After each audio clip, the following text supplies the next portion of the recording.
Hello, everybody. You all know me. My name is Amanda. I'm the Director of Communications for Matcha Resident. We have a great guest with us today for our IMG success stories, so I'm going to hand it on over to her.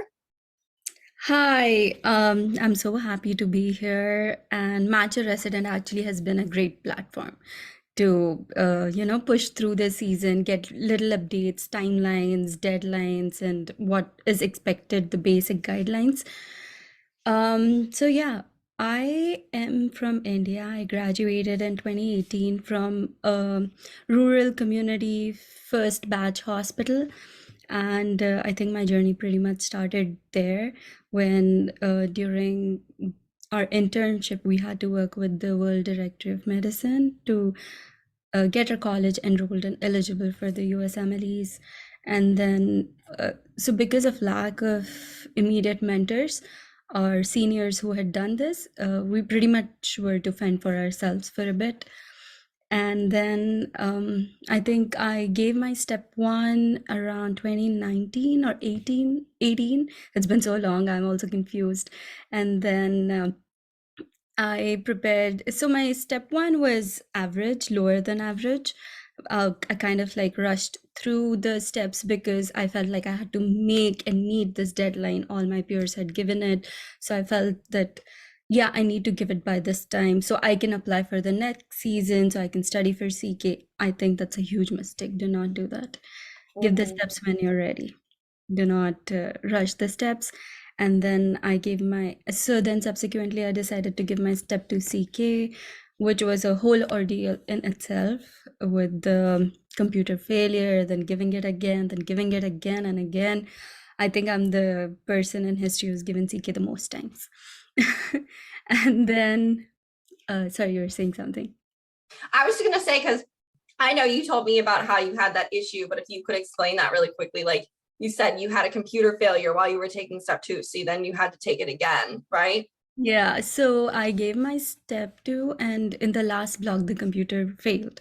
So it failed to record a few answers. I couldn't mark some. And after that, I got my result and I passed still, but with a lower than expected score. So I decided to take the gamble of giving it again. I spoke with NBME, got the attempt taken off my record, the first pass attempt, so I could give it again. I still wonder if it was the right thing or to do or not. I had passed, so who knows? But then the second time I gave the exam, I second guessed everything. That's when I actually failed, and I didn't know what went wrong at that point because it all happened in such a rush, in such a blur. There were so many emotions that even to take the decision to give it again was a troubling one. Like I took about a week or two to actually think, like, who does that? Who gives up a pass attempt and goes for the exam again? But I did that, and then eventually finally I made like a 20-point jump from the first time, and I passed finally on the third one. And then it was during the COVID lockdown, so I was kind of stuck with that. I gave my step one, I gave my step two, and it had already been 2 years since graduation. So I was kind of stuck with what to do next, how to get to the US, how to get letters, etc. Yeah. Awesome. Okay. So yeah, it was a journey for you trying to figure out where to go from there. But now you have gone through the match. You successfully matched. Tell us a little bit about where you've matched into, what specialty. Yes, so I majored into family medicine at University of Arkansas for medical sciences in Little Rock. Yeah. Awesome. Okay. And I'm So, currently working as a research fellow in family medicine at Mayo Clinic, Rochester. oh, that's great. I love that. So lots of experience. Lots of experience here. Yeah. So now, like talking a little bit about like your match process, let's talk a little bit about like the residency application process for you. So now, if for those of you who don't know, on June 8th, it marked the beginning of ERAS 2024. Here we go. So this is around the time it was gearing up last year as well. What were you doing? Were you requesting letters of recommendation? Were you writing down all the deadlines to make sure you were meeting everything you needed? How did you approach it? Yeah, so I think this is the key time that makes the biggest difference in your application. Starting early is key. So I had because I was in Rochester, I had many people who were doing the same thing around me. There was constantly a check that everyone gave each other that, oh, did you do this? Did you do that? That was the deadline. Did you upload this? This is how you do these things. Even the as simple as how to upload an LOR, how to ask your mentors to upload it for you. So all these basic things I kind of had help with because I was surrounded by so many people doing the same thing. So like most US American grads or colleges where they do it very often, for them it's a standard process. They know what to Mhm. do. But for IMGs, especially non-US IMGs who are also in India while applying, it might be really tricky. So it's always useful to have a senior or someone who's matched from your college or a colleague or a friend to go through the process with. So I reached out to people I knew who had matched to babysit me through the process, literally, like, oh, this is what I'm going to do. Is this the right thing? And they used to like approve it. Yes, this is how you do it.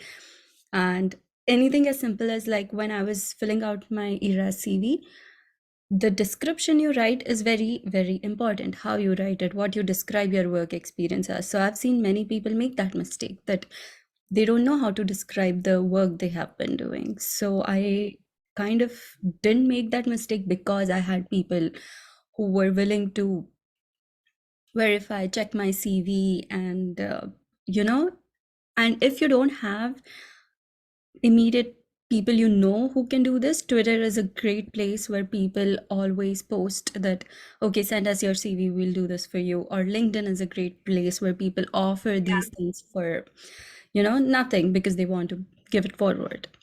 Yeah, definitely. That's nice. And we do also Residency Experts, our service, just for those of you watching, we do help with editing your EARS application. So it's going to be important this year with all those new changes. But anyways, moving forward. Okay, so you've got your application, you're working on that. How did you decide what programs to apply to? Did you apply to a lot of programs? What was your strategy with that? So the thing about family medicine is it's very limited for non-US IMGs. There are many programs, but you have to really thoroughly look through the list of programs that sponsor the visas. Many programs, they do sponsor visa, but they have a niche.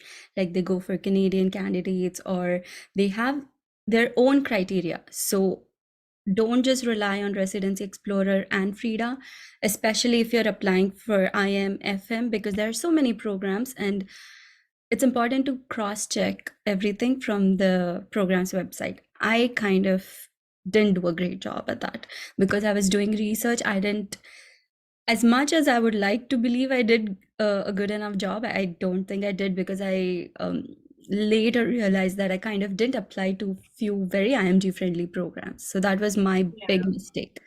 I saw my friends get interviews from the same place and who fit my profile, and I never applied there. So that was kind of like the regret I had later. So to Mhm. avoid that, for sure, take out a week or so to go through the list. And Reddit also is a That's great. what Match Resident does. You know that's what our service is, Yeah, right?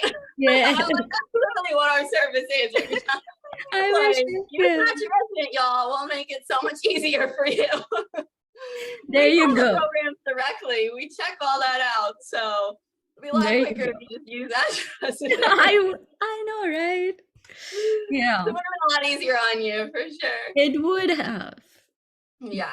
Yeah. So great. So you got that together. How was it? Were you going into interview season? Did you use a prep service? I know you have like mentors, so I'm assuming they probably helped you prepare for your interviews. Yeah, so I think me being in the US while applying was good thing, a great thing, and being at a place where there were so many applicants doing the same thing. So we kind of helped each other with the interview prep. I know some interview prep services are great for people who have no access to these great resources that being in the US can have. So my mentors directly, like physicians who I worked with, or even residents who had matched, they helped me prep for the interview. And honestly, again, there I kind of should have done a little better, maybe. It all worked out, but I'm just in retrospect thinking what I could have done differently. So maybe I could have prepped for the interviews a little better. Yeah, But yeah, so it worked out. It did work out, but yeah, like I see you're saying, you I'm a maybe bit felt like a self-critical. little Yeah, unprepared when you went into your interviews. Maybe you were feeling like nervous that sometimes you wish that you had prepped a little bit more. exactly like today. You're doing great. This is going great. It's just a good interview. Don't worry about it, girl. The only thing I'm gonna begrudge you for is how did you not use Match Resident? You're like, it took me so long. I'm like, girl, this is why we're here. But that's Yes. okay. That's okay. We're here now, and now I others did underneath use you the will know. Instagram page a lot. Like whenever I used to see the program templates pop up, I used to feel like, oh, did I apply there? Did I apply there? And I don't know why I did not use it. It would have saved me the regret that I had that I didn't apply as Okay, you did properly. match. You did match, so we'll let that lie. But all y'all who watch this, just use Match Resident. Save your time. Use Match Every time. Resident. So you went through that. You had your interviews. Did you know exactly how you wanted to do your ROL, your rank order list? Was that hard for you? Was it like I knew I vibed with that place? This is where I want to go. Oh, yeah. Oh, that's a great question. Because I dually applied, I applied to IM primary care track and FM. That was the hard part for me. Like I had interviews from both and then deciding which, because they're essentially very similar, but also different. Yeah. So by that time, so the after all the interviews I had, what helped me decide was my mentors gave me four checkpoints that you should go for while deciding the ROL. So first is always look for the people. Like if you feel that program is going to support you, doesn't matter if it's a community program or a university program, just make sure if the vibe is right. It's hard with it being virtual. But if you feel that the program is going to do a great job supporting you when some difficulty arises or some you're struggling with something, you need a program that supports you. Second would be again like your career goal, your long-term plan. Like if you want to do a fellowship or if you want to go into a rural practice or an urban practice, pick according to that, like the academic part of it. Third would be like the location again, where you want to practice, where you want to live. And yeah, so many things like that. And eventually, with my program, it checked everything I was looking for. So, Perfect. yeah, So you matched with the program that you ranked number yeah, one. yeah. Hey, congratulations. That's so exciting. I'm so Yeah, happy for you. Awesome. yeah. I love that. So it was a stressful process because it seemed like, being in India and not really having a lot of people who were like could guide you a lot, but you found your mentors in time. They kind of helped hold you up. Maybe you're learning, you maybe wish you'd use a little bit more of other resources, but you still match. So it's like, no harm, no foul, girl. Like you're good. Yeah. But I'm so happy with that. So is there anything else you want to add? Is there any advice that you want to give to people who are going into this match season right now? Yes. So the first thing is to reach out to people that you connect. You have some connection with, even a remote connection. Like they might be your seniors in college, they might be someone you did collaborate on a research project with, but reaching out to important people early on is very early. Don't just show up after your application is submitted and say, "Oh, hey, I would like an interview from your program. Can you recommend me?" I don't think people would want to do that. Mhm.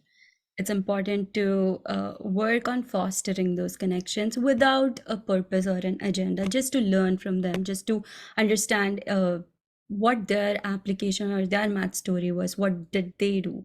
So, talking to different people who matched into different specialities also doesn't have to be yours, but what they did is very important because there's something to learn from each application or each success story.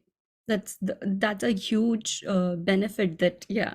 And again, Matcha Resident has all these different people from different backgrounds going up all the time. Yeah, and yeah, essentially giving a lot of great advice for people who do not have connections or anyone in general.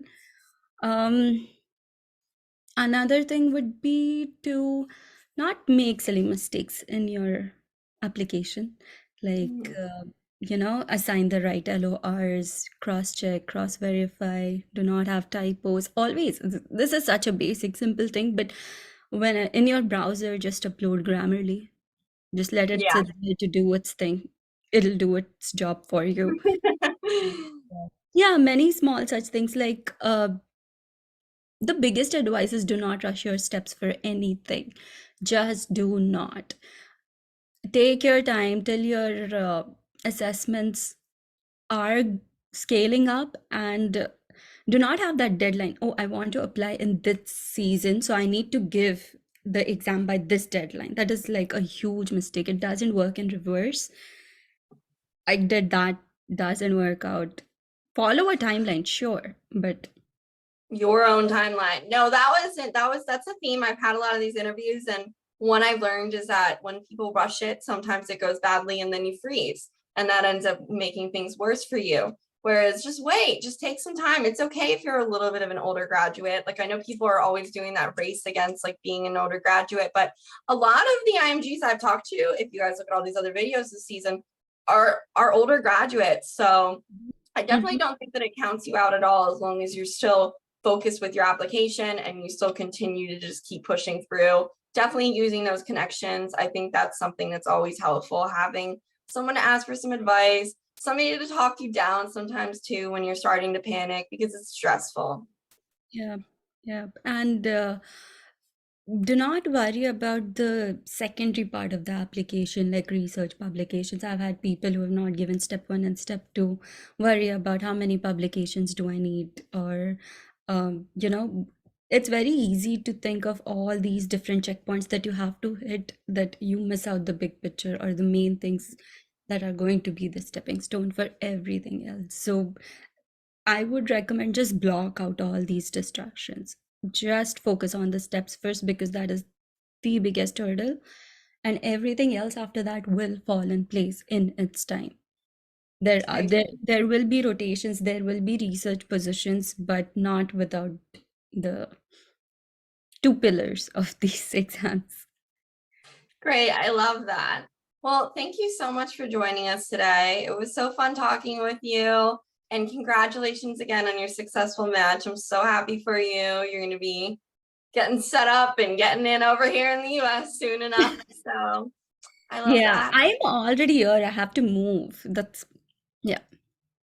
Another Gotta thing move. is to think about finances, very, very Yeah. budgeting. It's a lot. It's a lot. It's not an easy decision. I mean, this is a huge life change for you, but I have a feeling it's going to go really well, and I'm sure that you're excited, and we're really excited for you. We can't wait to see your journey. You'll definitely be checking in with us. Of course, fellowships. Yes, of course. We always need fellowship. Okay, well, Yeah. thank you for joining us, and thank you for everyone else who watched. You can always DM us if you have any questions. You can leave a comment. I'm sure that you can also DM if you'd like. Yeah, follow me like on Instagram. It's Komal_NIKU. And I always answer my DMs. So far, it's been a little overwhelming to answer all of them, but yeah, I try my best. Amazing. We'll add that in the description as well for anyone who wants to find you. Just make it a little easier for them. Thank Yeah. you again. And to everyone who's watching, I hope you have a great day. Thank you. Thank you for having me.